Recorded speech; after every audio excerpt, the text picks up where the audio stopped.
I stared at the numbers on the slip, heat crawling up my neck. 75 cents. That was my value after years of work, after pulling this company from the gutter. It wasn't a mistake, it was humiliation, deliberate and sharp.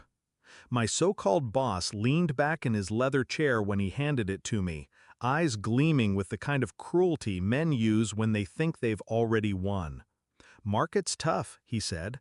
"But don't worry, stick around, something better might come." I didn't respond.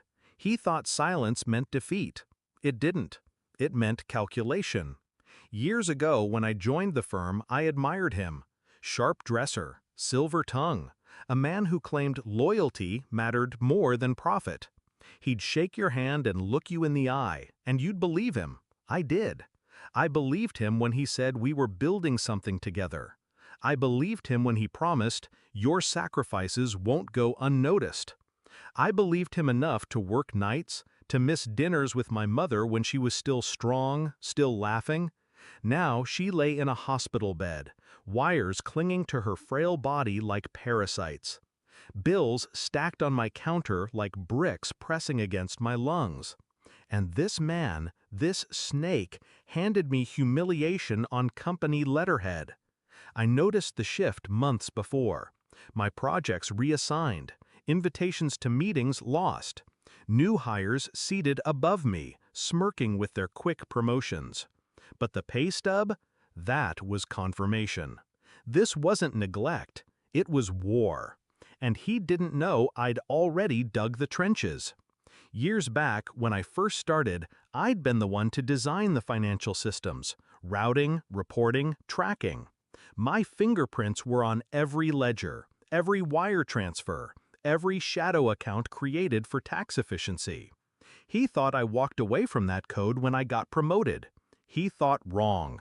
I left back doors, hidden triggers, fail-safes buried so deep not even his auditors could smell them. Insurance. Not for him, for me.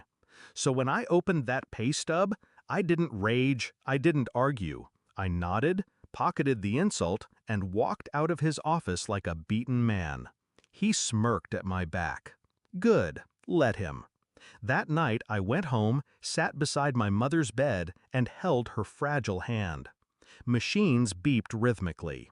She whispered, "Don't let them break you." I kissed her forehead, promised her I wouldn't. And then I opened my laptop. It started with a trigger, a single command buried inside a routine audit file I sent myself years ago. One click and the system began to unravel.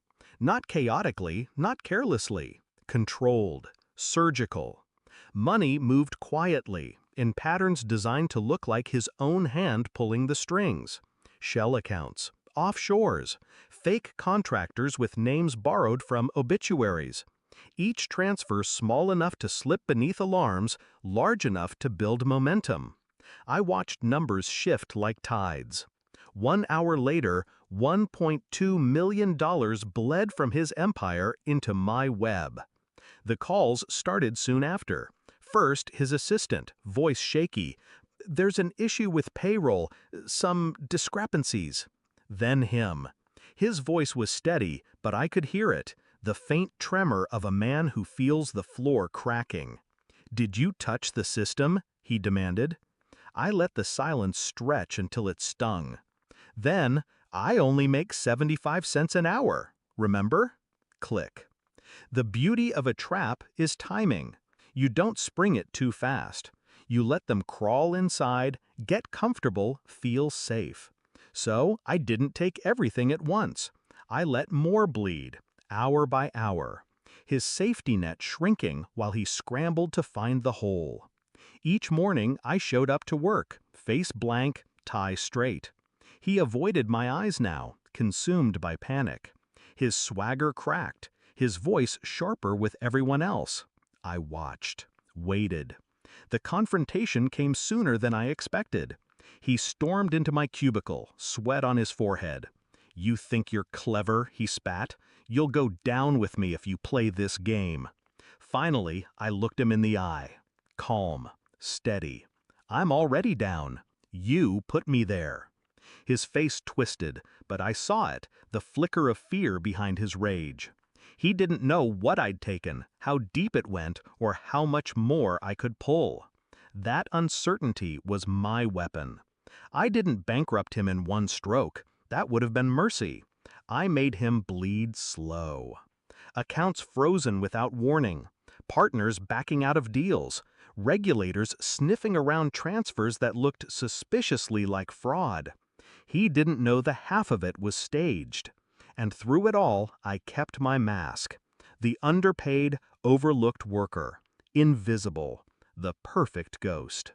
Weeks later, he was gone. Forced out. Reputation shredded. Bankrupt. Me? I resigned with a polite email. My final paycheck still said 75 cents an hour. I laughed as I closed it. My mother's bills are paid now. Her room filled with fresh flowers, her nurses well compensated, her comfort secure. She asks me sometimes how work is going. I smile and say, better than ever. Because work isn't